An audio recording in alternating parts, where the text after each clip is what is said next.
The rain had been falling against the shutters of the upstairs sewing room for 3 hours before Cecily Merrow understood that no one was coming to light her candle.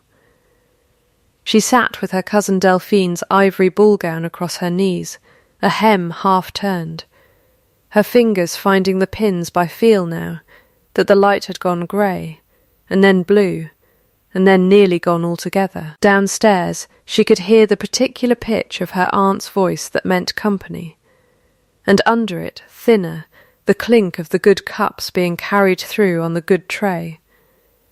And she knew without being told that she had not been asked for, and would not be. She had learned the sound of a house arranging itself around her absence, the way another woman might learn the sound of rain, coming before the first drop fell. No one in that house that evening knew that within the hour the storm outside the window would put into Cecily Merrow's hands the one thing her family had spent 2 years making certain she would never hold. A duke's trust, freely given, and with it a debt no ledger in the county could hide much longer. She was 24, dark-haired, plain-dressed by design rather than poverty, and her hands, when she held them to the window to catch the last of the light, were marked at the fingertips with ink and, faintly, with the green stain of crushed comfrey she had ground that morning for a poultice. Those hands were, her aunt liked to say, the reason Cecily kept to the upper floors when anyone of consequence came to call. A niece with a physician's habits and a clerk's fingers did not sit easily beside 2 marriageable daughters in silk.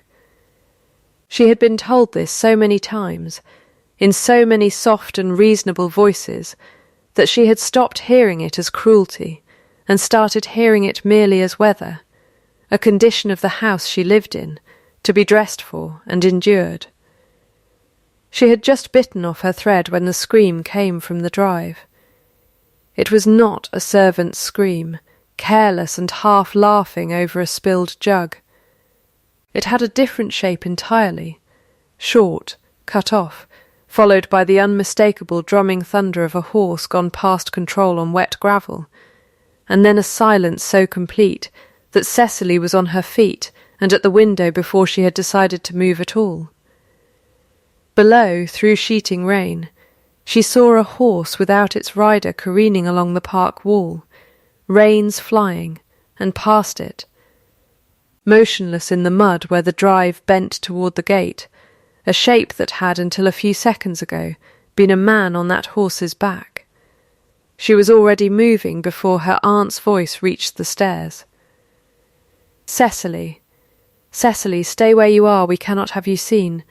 The rest was lost behind the door, as she took it 2 steps at a time, her father's old satchel already in her hand, because in 2 years she had never once let it sit unready, not for a night, not for an hour. Her cousin Ada, 15 and soft-hearted, caught her sleeve at the landing. "He isn't moving," Ada said. "Cecily, he isn't moving at all." "Then someone must go to him who isn't afraid to look," Cecily said, and went. The rain had made a river of the drive, and by the time she reached him, her hem was black with mud to the knee, and her hair had come entirely loose from its pins. He lay on his side, one arm folded beneath him at an angle no shoulder should hold, blood threading from a gash above his temple and thinning pink in the wet gravel. He was perhaps 10 years older than she, dark-haired, dressed plainly for a man who, she would later learn, owned 4 houses and had never in his life travelled without a crest on the door of his coach. Tonight the coach itself was nowhere in sight, only the horse, and she understood dimly that whoever he was, he had ridden ahead of his own household in the storm, and paid for it. She knelt without hesitation in mud that would ruin the only good dress she owned, and put 2 fingers to his throat, and felt a pulse going fast and thin but steady, which she noted the way her father had taught her to note such things, not with relief, not yet, only with information. His eyes opened partway at her touch, unfocused, and fixed on her face with the particular confusion of a man who has been unconscious and does not yet know for how long. "Don't move your arm," she said. "It has come out of its place at the shoulder. You'll know it the moment you try, and you will regret trying." "You are very certain," he said, thick-voiced. "For a woman I have never met, I have set 11 shoulders in my life, and none of them thanked me for asking permission first." She had already found the angle she wanted, one hand braced at his collarbone, the other drawing his arm slow and steady away from his body. This will hurt a great deal for one moment, and then a great deal less. Breathe out when I say breathe out. He did not scream, though she felt every rigid line of him fighting not to, and when the joint went home with a sound like a door closing, he made a noise that was almost a laugh, cut short by pain. "There," she said, already unwinding a strip of linen from the satchel to bind the gash at his temple. "You will feel it seat itself properly within the hour." "That is well. It means it was done right. You carry linen and a physician's certainty into a rainstorm," he said, watching her hands rather than her face, for a stranger fallen off his own horse. "My father carried them everywhere," she said. "I have simply never stopped." By the time the household's grooms reached them with a hurdle and lanterns, she had the bleeding stopped, and his arm bound against his body, and his eyes tracking her clearly enough that she judged the blow to his head, though sharp, was not the kind that killed a man slowly in the night. She gave low, exact instructions to the men carrying him, how to angle the hurdle, how not to jostle the shoulder, that he was to be kept warm and watched, and not given spirits until his head had cleared, and it was only as they bore him toward the house, and as her aunt came flying down the steps, with a shawl and a face gone the colour of the drive's gravel, that one of the grooms, wiping rain from his eyes as he caught the loose horse's bridle, said the word that changed the shape of the entire evening. "That's the Aldermore crest on this tack," he said, to no one and to everyone. "God in heaven, that's the Duke." Her aunt's hand found Cecily's shoulder in the rain, and gripped it hard enough to bruise. "Go inside," Ruth Prynne said, in a voice gone thin and urgent under its practised calm. "Go inside now, and go up. Do you hear me, Cecily? Up, this instant." Cecily looked once more at the shape being carried through the lit doorway, at the dark head lolling against the linen she had bound herself, and went, because there was nothing else yet to be done, and because 2 years of obedience had worn a groove she still, in that first startled hour, did not know how to step out of. By morning the whole house had rearranged itself around the fact of him, the way a garden rearranges itself around an unseasonal frost, not gently, but entirely. Josiah Prynne, who had been from home on business and returned near midnight to find a duke bleeding in his second-best guest bedroom, spent the small hours pacing the hall outside that door composing, aloud and to no one, the story he intended the county to hear. Delphine and Ada were roused, dressed, and instructed in the proper manner of inquiring after a gentleman's health without appearing forward. The good china came out again before dawn, and Cecily, summoned to the small parlour before the household had properly broken its fast, found her uncle waiting with an expression she had come to recognise. Warmth pitched half a note too high, like a man tuning an instrument by ear and getting it almost not quite right. "You did well last night," he said. "No one disputes it. But you understand, I think, that it cannot be known it was you." "I set his shoulder in the rain in front of 3 grooms and my own aunt," she said. "It is already known. Grooms may be instructed in their memory. Josiah said. Your aunt already understands the necessity. The Duke of Aldermore is unmarried, Cecily, and came into this county for precisely the reason every mother within 30 miles has been praying for since Michaelmas last, to choose a wife before this Michaelmas comes again. If he wakes believing some passing farm woman set his arm, so much the better. If he wakes believing it was the housekeeper, better still. What he must not believe, under any circumstance, is that it was a penniless niece with ink on her fingers, when I have 2 daughters of marriageable age asleep under this roof. Cecily set down the cup she had been holding with a care that cost her something. He will need his dressing changed twice a day for a week at least, and the fever watched for 3 nights past that, or the wound will turn and he may lose the use of the arm entirely. Dr. Finch is 6 miles off in Aldwick, buried to his elbows in the fever there, and unlikely to be spared for a duke's shoulder when children are dying of the same complaint. There is no one else in this house who knows how to do what I did last night, Uncle, not you. Not Aunt Ruth. Not Mrs. Baxter, however good her heart. Then you will do it, Josiah said, through the servants' passage, in the evenings, dressed as the housekeeper dresses, and you will say nothing, and be seen by no one who matters. I am not asking your permission. I am telling you what will be done. You are asking a great deal for a woman you tell me does not matter enough to be seen. She held his eyes, which was not a thing she did often, and watched something flicker behind his and go still again. I will tend him. I ask nothing for it, no thanks, no introduction, no place at your table while he is here. But the girl's allowance for new gloves this quarter, which you cut in the spring, will be restored. And Mrs. Baxter's boy will have his schooling paid through Michaelmas, as you promised her 2 years ago, and have not yet done. Those are my terms, Uncle. I will keep to the shadows. I will not do it for nothing. Josiah's mouth thinned, but he inclined his head, because it cost him little, and because he needed her more than he wished to say aloud. Done, he said. See that you are not seen. She was not seen, or so she believed for the better part of a week.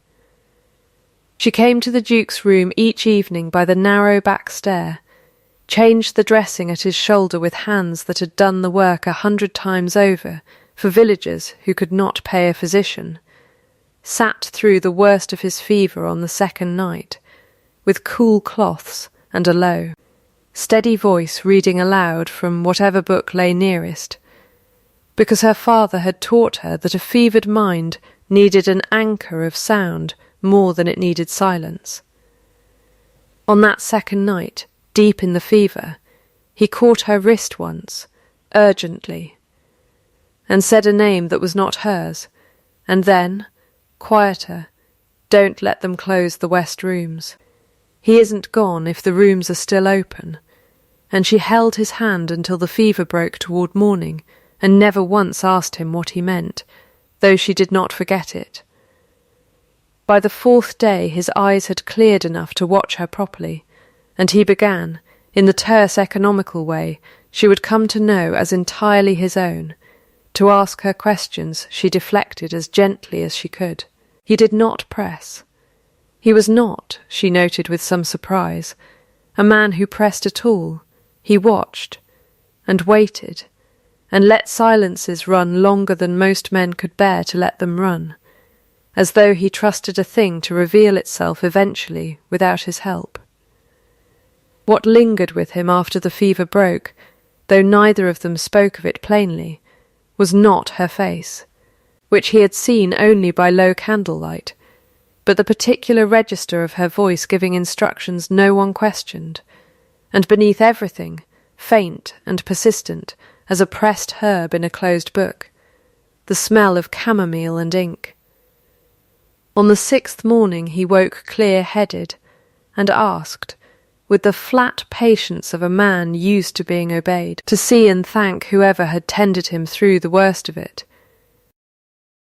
Ruth Prynne, summoned to answer the question, produced an account so smooth it might have been rehearsed for a fortnight rather than invented on the spot, a passing farm woman, gone now to nurse a sick relation 3 counties off, no name worth troubling his Grace with, and might she instead present her daughters, who had thought of nothing these 6 days but his comfort. The Duke thanked her with perfect courtesy, and said nothing more on the subject that day. But that evening, alone at the window of the guest-room with his arm properly in its sling, he turned the smell of chamomile, and the sound of a voice that had called him nothing grander than you will feel it seat itself over in his mind, and found that he did not, in fact, believe a word of the farm woman's story, and resolved, quietly and without announcing it to anyone, that he would find out why he was meant to. The county, meanwhile, had begun to talk in the particular hungry way counties do when a duke falls off his horse at the gates of an unmarried house with 2 eligible daughters in it. Wagers were laid in the tap-room at Aldwick, on which Prynne girl would have him by Christmas. Gossip carried the tale of the mysterious nurse from kitchen to kitchen, growing a new detail with every telling, until by the 2nd week she had been variously reported as a gypsy healer, a fallen gentlewoman, and, in one memorable version, an angel sent in judgment on the house for its stinginess to the poor. Josiah Prynne, riding the wave of attention with the ease of a man who had spent 30 years perfecting his own hospitality, hosted dinners, arranged walks in the shrubbery, and steered every conversation that drifted too near the subject of the accident firmly back toward Delphine's accomplishments at the pianoforte, or Ada's fondness for the garden. It was in the garden, in fact, that Cecily's skill first showed itself before witnesses she had not chosen. Dr. Finch remained buried in the fever village, and when the cook's nephew, a boy of 7 named Sam, was carried to the kitchen door burning with the same complaint, white-faced and shivering, it was Cecily who was sent for, because everyone below stairs had long since learned who to send for, regardless of what was said above them. She worked over the boy at the kitchen table with the calm, unhurried economy of a woman who had done this 100 times before. Willow bark and yarrow and a cooling cloth, murmuring instructions to the boy's mother that turned panic into purpose, and did not know, until she straightened at last and found the fever broken and the boy asleep, that she had an audience. The Duke's grandmother, the Dowager Duchess Augusta, arrived at Aldermore's neighbouring estate that same week to join her grandson in his convalescence, and had wandered the grounds unannounced, as was entirely her habit, and had stood in the kitchen doorway for the better part of 10 minutes, watching a woman in a plain grey dress save a child's life with her bare hands and a satchel of dried herbs. "You set that shoulder too," the Dowager said, when Cecily finally noticed her. It was not a question. Cecily's hands stilled on the cloth she was folding. "I don't know what your Grace means. I have buried a husband and outlived 2 physicians, girl, and I know a properly set joint from a lucky one. My grandson's shoulder was set by someone who knew precisely what they were doing, and a housekeeper here, whom I have now met twice, does not know a scapula from a soup ladle. I do not enjoy being lied to. I particularly do not enjoy being lied to badly." The old woman's eyes, sharp as a hawk's despite their age, moved over Cecily's ink-marked hands, and something in her face did not soften, not yet, but filed the sight away with evident care. "I shall find out the truth of this house eventually. I generally do." She said nothing further, and swept off toward the shrubbery, leaving Cecily with the distinct and correct impression that she had just been measured and had not yet been judged. It was 3 days later, sent to fetch the household's medicine stores from the still room, at an hour she believed the house to be empty, that Cecily rounded a corner in the east passage and nearly walked into the Duke of Aldermore himself. Upright now, his arm out of its sling, and merely bound close, standing at the tall window, with the particular stillness of a man who had been alone with his thoughts for longer than was good for him. "You," he said, and it was not a question either. "Your Grace." She dropped the courtesy that had been drilled into her from childhood, because there was nowhere left to hide the truth of her own voice, which she had used to read him through 2 nights of fever. "I had thought the house was empty at this hour. It generally is of me. I find empty rooms easier company than full ones, of late." He studied her with the grave, unhurried attention she would come to recognise as entirely characteristic, not the frank appraisal of most men, but something closer to reading a difficult page twice to be sure of its meaning. "Chamomile," he said. "And ink. I could not place it for a week. You read to me. Something about a shipwreck, I think, though I was too far gone in fever to follow the plot. Robinson Crusoe," she said. It was the only book in the room that wasn't a hymnal. Something moved at the corner of his mouth, not quite a smile, but its nearest relation. "You told my grandmother nothing, I understand, when she asked. She has been insufferable about it for 3 days. I told her I didn't know what she meant. It happened to be true, in the sense that I didn't know what to say. You set my shoulder in a thunderstorm, sat up 2 nights running with my fever, and have since said not one word about it to a living soul who might reward you.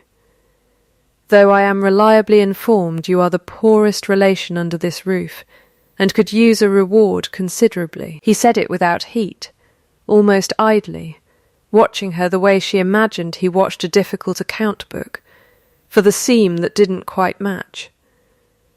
"I find I would very much like to know yours." "My father was a physician," she said, after a moment, because there seemed no further use in evasion, only in choosing how much truth to give. "He died 2 years ago, of a fever much like the one your grandmother's kitchen boy nearly died of last week, caught from a patient who could not pay him, and whom he treated anyway, because he believed a debt of skill was different from a debt of money. He taught me everything I know before I was old enough to be told a lady oughtn't know it. My uncle believes my hands and my manner would embarrass his daughters in front of company. He is not entirely wrong that they are unusual. He is wrong that this makes them shameful.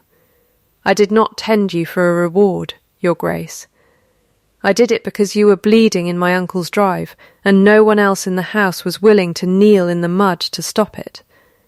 He was quiet long enough that she thought she had said too much. "Then, my father used to say a similar thing, of debts of skill. He said it of soldiers. Mostly he has been 2 years dead himself, and my brother a year after him, and I find the house I inherited from them considerably more silent than I would like." He looked, briefly, toward the shuttered windows at the passage's end, and something old and unhealed crossed his face and was gone. "I have not laughed properly, I am told, since the funeral. My grandmother keeps a private tally. She informs me it is unbecoming in a man not yet 40.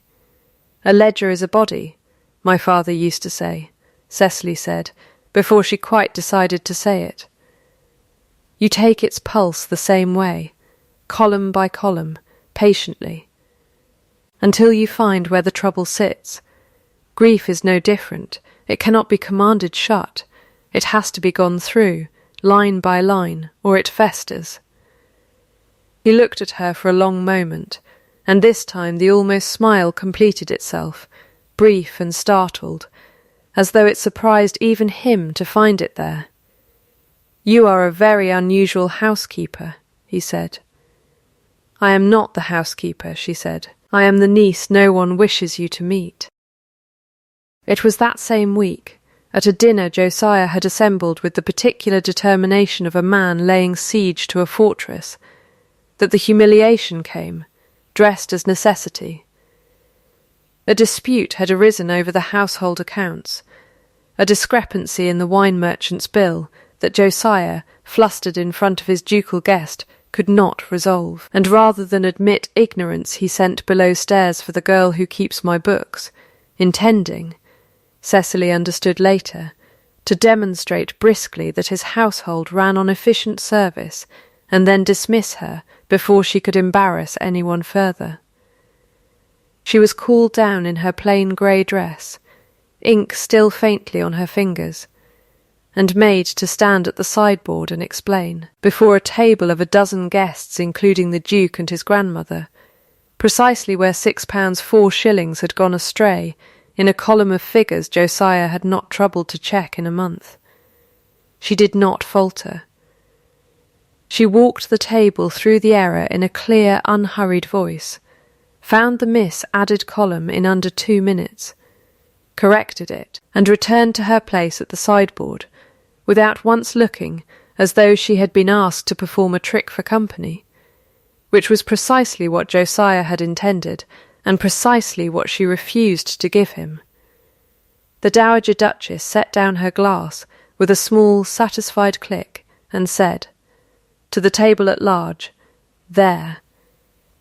That is the first honest arithmetic I have heard in this county in a decade." And the Duke, at the head of the table, watched Cecily with an expression his grandmother would later describe, privately, as thoroughly undone. Josiah's smile through the rest of that dinner did not waver, which was, Cecily had learned, the surest sign that something behind it had gone entirely cold. 2 nights later, sent to his study with a corrected ledger, she found on the corner of his desk, half covered by a letter, an entry she did not recognise in her own careful accounting, a withdrawal of £90 against something recorded only as the Merrow Trust, per authorisation, dated 11 months past, bearing a signature that resembled, at a careless glance, her father's old clerk's mark, and did not, on a careful one, match the ink her father had always used, nor the particular slant he gave the letter M, which she had copied 1,000 times as a girl learning her letters from his hand. She was still staring at it when Josiah came into the room and found her there, and though he said nothing at all, only reached across and turned the ledger's page with 2 fingers, his face went carefully, deliberately blank in the particular way of a man closing a door he does not want anyone to notice, was ever open. She did not sleep that night.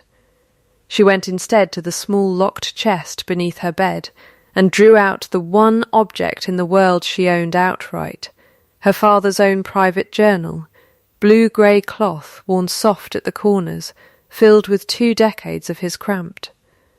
Precise hand-recording doses, symptoms, debts owed and paid, and, in the back third, the accounts of the poor relief fund he had kept for the parish, written always in the private cipher he had taught her as a girl, half medical shorthand and half a code of his own devising, checked by a small sum at the foot of every page that would not balance if a single figure had been altered.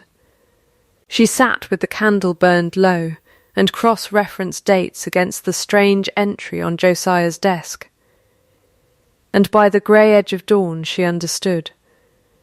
With the same cold clarity she brought to a diagnosis that her uncle had been drawing against the trust her father left her, £2,400, meant to come to her whole, and accounted for on her 25th birthday, this coming Michaelmas, 11 weeks away, steadily, carefully, for the better part of 2 years, and had forged the authorisations in a hand that fooled anyone who had not spent a childhood learning her father's true one letter by letter.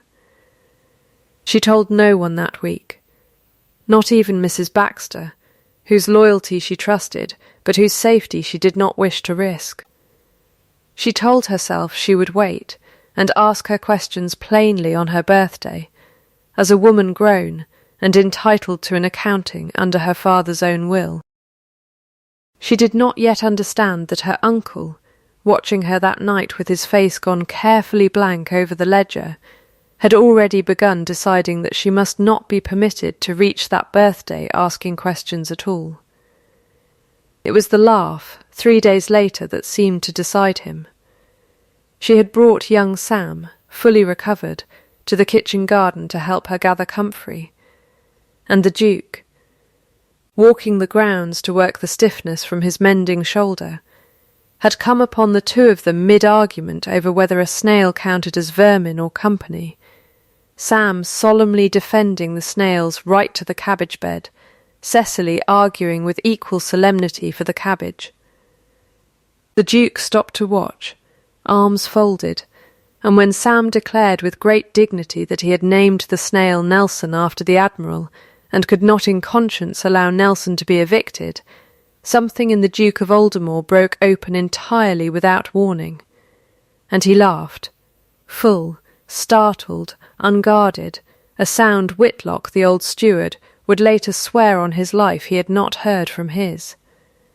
Master in 14 months. Josiah, watching from the terrace with a face gone very still behind its warmth, understood exactly what he was seeing, and understood exactly what it meant for a plan 2 years in the careful making.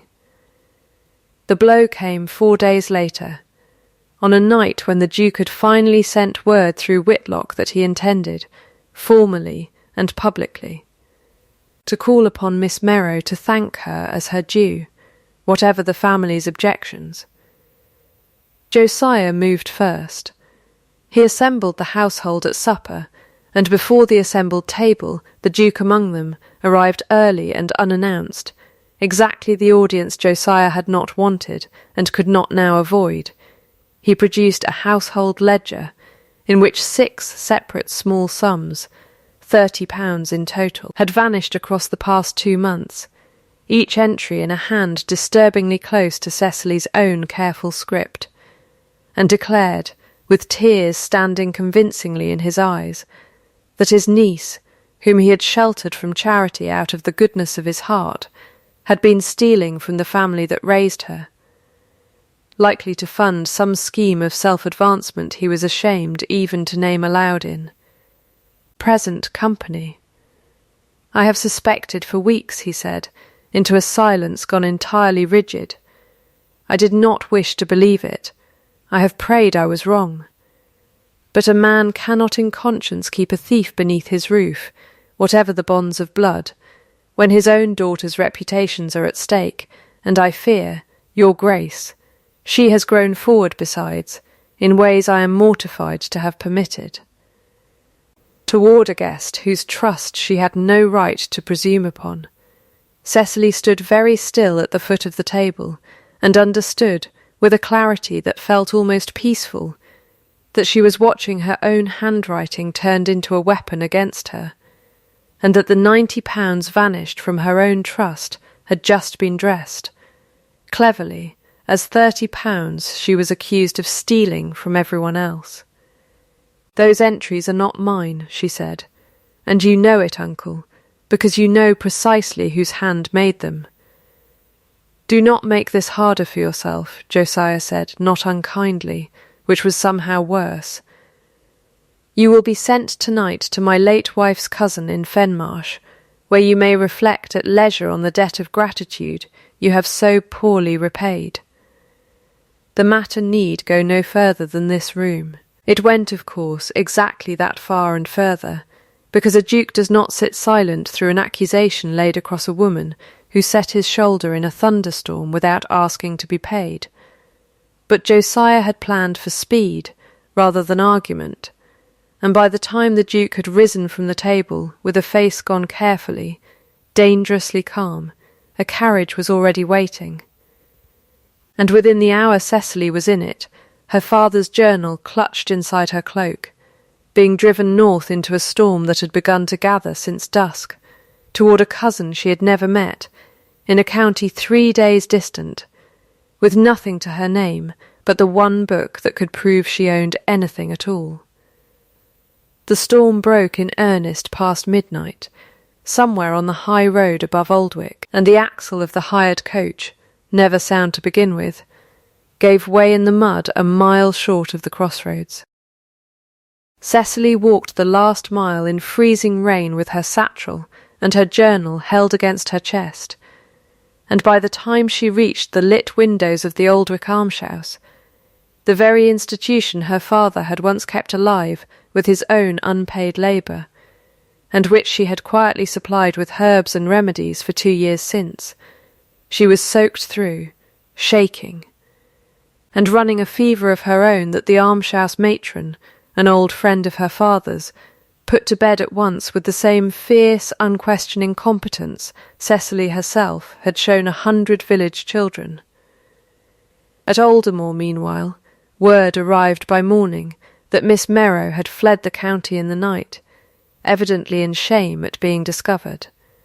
And the Duke, informed of this by a Josiah once again composed and sorrowful, said nothing at all, thanked him with icy courtesy for his hospitality, and returned to his own house to sit for the better part of an hour in complete stillness, turning over in his mind a woman who had never once, in 6 weeks of his acquaintance, argued for anything but her wages, and refused, pointedly, every offer of charity, and finding that the story he had just been told did not fit her the way a false story never quite fits the truth it is built to cover.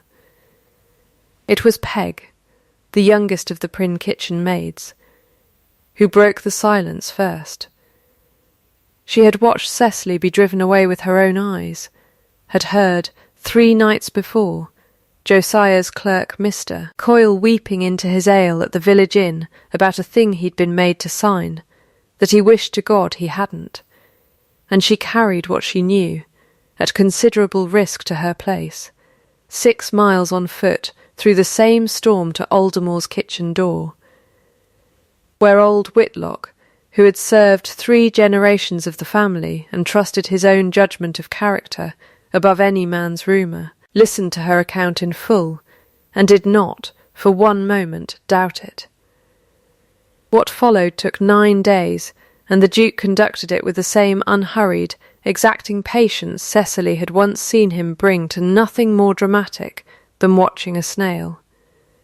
Whitlock found Mr. Coyle sober and frightened in the cold light of morning, and it took very little, a kind word, a promise that honesty would be met with mercy rather than ruin, before the clerk confessed the whole of it in a shaking voice, that Josiah Prynne, deep in debt to a money-lender in the city against a bond of £1,100 falling due at Michaelmas, had for 2 years drawn steadily against his niece's trust to maintain the appearance of a household wealthy enough to attract a duke, forging the authorizations in a hand copied, imperfectly, from an old letter of her father's, and had staged the theft accusation the moment he understood that a match between his niece and the Duke, however unofficial, however unspoken, would end, permanently and publicly, his ability to control what she knew, or when she learned it.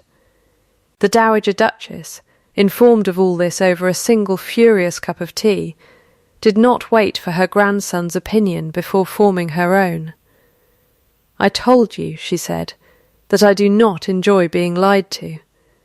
I particularly do not enjoy being made a fool of by a man who cannot even forge a signature competently. Bring the girl back, Gideon, and bring her back properly, with an escort and an apology, or I shall go myself and embarrass the entire county in the doing of it." He went himself, on the 10th day, riding the 6 miles to Aldwick, through weather considerably gentler than the storm that had first thrown him into her care, and found her in a narrow room at the almshouse, pale still from her fever but sitting upright at a small table with her father's journal open before her, cross-referencing dates by candlelight with the same steady patience she had once used to set his shoulder. "You came yourself," she said, rather than sending Whitlock. "I found I did not wish anyone else to be the one to tell you that I believed you before the proof arrived, not after." He drew the room's one other chair opposite hers and sat, his bad shoulder held still out of old habit, though it had long since healed. "I do not ask you to be grateful for that. I have had a great deal of time this week to think about what I do and do not ask of you, and gratitude is not on the list. I ask only whether, once this is finished, once your uncle has answered for what he has done, and your trust is your own again, you could ever choose to stay near me, in whatever manner you wished it, for no reason but that you wished it. Not rescue, not wages, not debt repaid for a shoulder I could as easily have thanked you for with a purse and forgotten." He looked for once entirely uncertain of his own answer. "I find I would very much like to know." She did not answer him that night, though her silence was not a refusal, and he did not press her for one, because he had learned by then that she answered best in her own time and on her own terms, and because the question that consumed them both in the days that followed was not yet whether she wished to stay, but whether they could prove.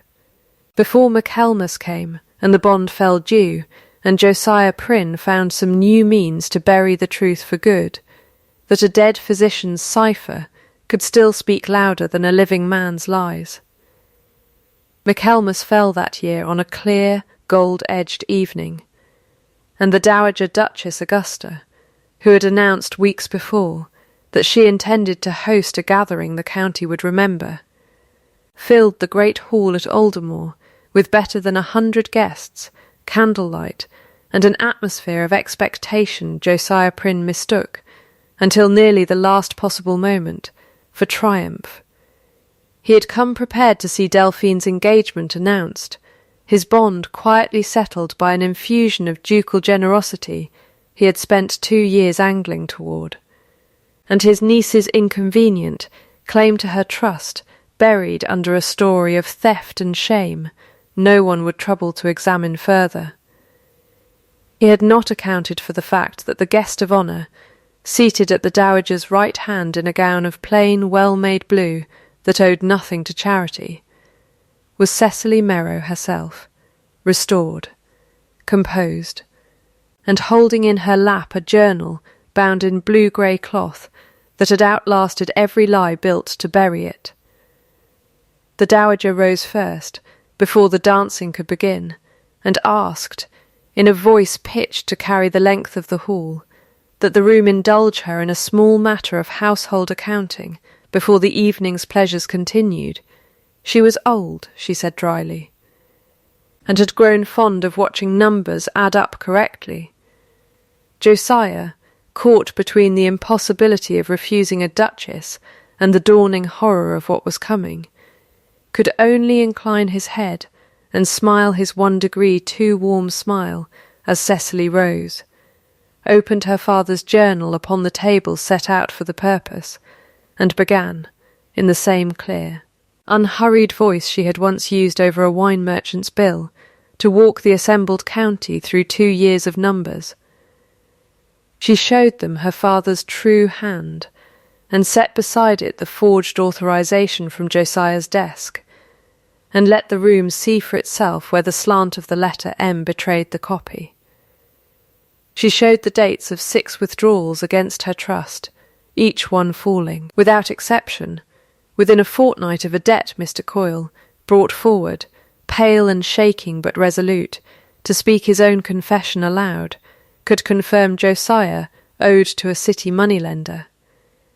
And when Josiah, cornered, protested at last that the earliest authorization had in fact been signed by Cecily herself, freely, as a girl grateful for her uncle's care, it was the Duke, not the Dowager, who asked the single question that broke the lie entirely.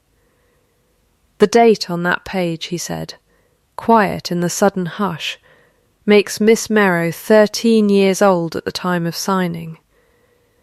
Perhaps your Grace's lawyers can advise the room whether a girl of 13 may legally bind a trust left to her by her father's own will. I confess I am not certain. I am fairly certain, however, that you are not either, or you would not have chosen a year in which the answer serves you so poorly. The silence that followed had weight. It was the Dowager Duchess who broke it, rising to her full formidable height and declaring to the room at large, in the ringing tone of a woman who had waited weeks for precisely this satisfaction, that she had suspected this family's honesty from the first week of her acquaintance with it, and that she believed, absolutely and without reservation, every word Miss Merrow had just proven with her own hand and her father's. The room turned then, all at once, the way a tide turns, the murmur that had held its breath through the reading of the ledger breaking into a low, rolling wave of astonishment and outrage that swept toward Josiah Prynne and left him standing very much alone at its centre. He did not shout, and no blow was struck, and no one in that hall raised a hand against him. The county's justice, when it came, was entirely the evidentiary and social kind Cecily's father would have recognised and approved. Josiah's guardianship of her trust was stripped that same evening by the magistrate present among the guests. His remaining estate was set toward repaying what could be recovered, and it was made plain, in courteous but unmistakable terms, that his welcome in the county he had spent 30 years cultivating was at its end. He asked, in the one unguarded moment before he was led from the hall, whether his daughters might be spared the worst of the county's judgment, and something in the asking. The first entirely honest thing Cecily had heard from him in 2 years, softened, briefly, the case against him without altering its outcome. Mr. Coyle, whose confession had cracked the whole scheme open, was shown a mercy Josiah was not. His debts to speak the truth were weighed against the courage it had cost him to speak it, and he left that night with his reputation battered, but his liberty, and eventually his honest employment, entirely intact. The trust, audited in full by the Duke's own solicitor before the week was out, proved recoverable in the greater part. What could not be recovered from Josiah's estate, the Dowager Duchess quietly made whole herself, declaring with some asperity that she had not sat through 2 hours of household arithmetic to see the sum come out short at the end.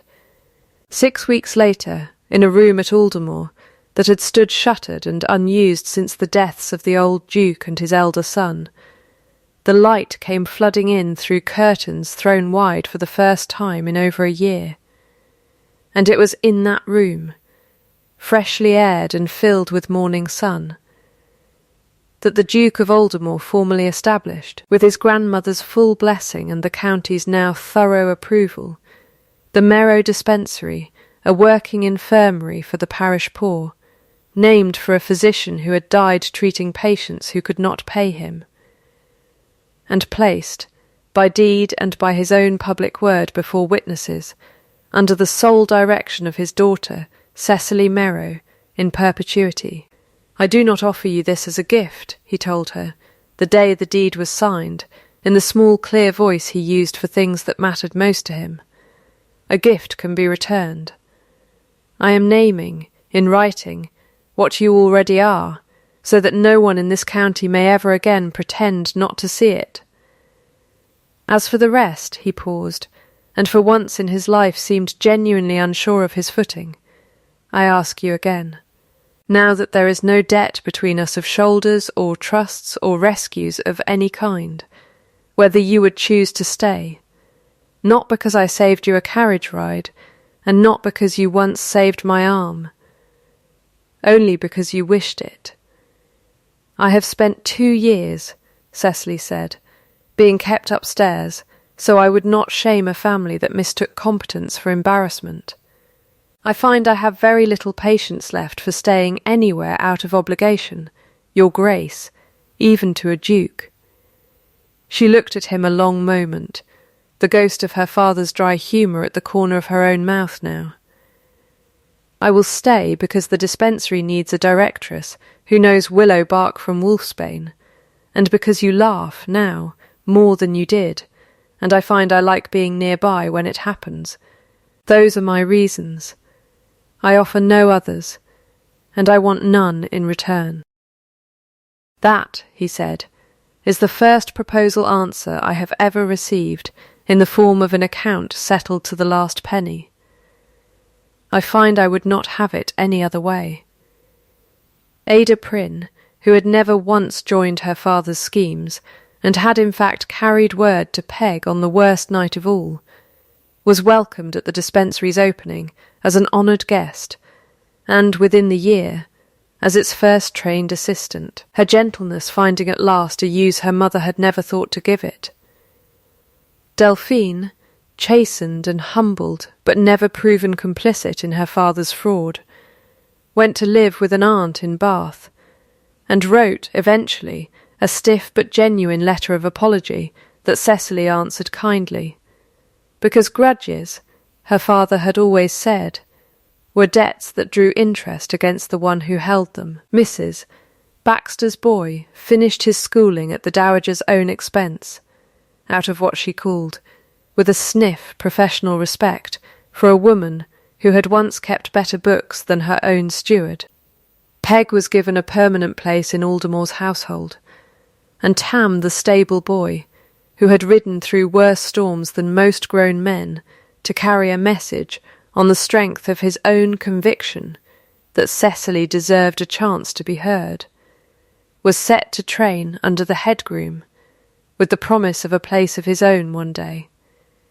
Josiah Prynne lived out his years in quiet, diminished circumstances 2 counties distant, and it was said, though never confirmed, that he kept, until the end of his life, a private, honestly balanced ledger, as though the habit had finally, too late, taught him something his forgeries never could.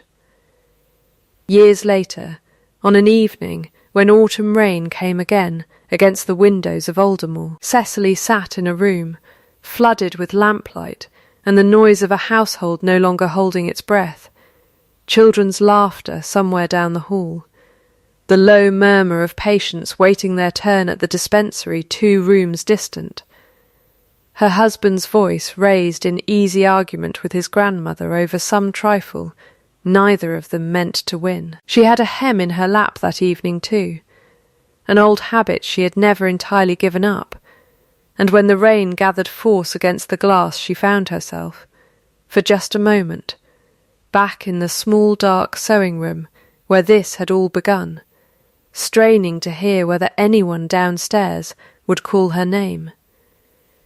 No one needed to call it now. It was already, everywhere in that house, spoken freely and often, by people who had come to understand what her family once tried so hard to keep hidden, that a woman's worth is proven in the work of her hands and the honesty of her ledger, not in the room she is permitted to sit in, and that the truest houses, like the truest hearts, are not the ones kept dark to spare anyone's shame, but the ones thrown open, at last, to the light.